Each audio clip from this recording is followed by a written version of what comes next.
ప్రతినిత్యం ఇంట్లో దీపారాధన చేసేవారు దేవుని పూజలో బెల్లం ముక్కను నివేదించండి.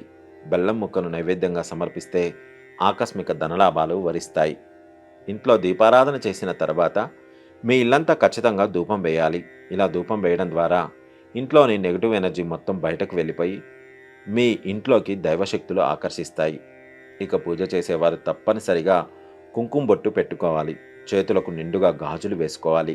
అన్నిటికంటే ముఖ్యంగా కాళ్ళకు పసుపు రాసుకొని ఇంట్లో దీపారాధన చేయాలి. ఏ ఇంటిలో అయితే పసుపు రాసుకొని ఇంట్లో దీపారాధన చేస్తారో అలాంటి స్త్రీలకు దీర్ఘ సుమంగళి యోగం ప్రాప్తిస్తుంది. అలాగే ఇంట్లో పూజ చేసేటప్పుడు దేవుని దగ్గర ఉన్న కుంకుమను తీసుకొని మీ మంగళసూత్రానికి పెట్టుకోండి.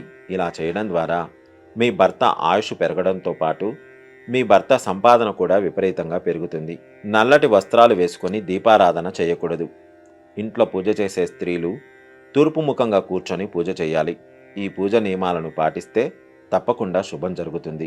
ఈ వీడియో కనుక మీకు నచ్చినట్లయితే జయ గురుదత్త అని చిన్న కామెంట్ చేయండి.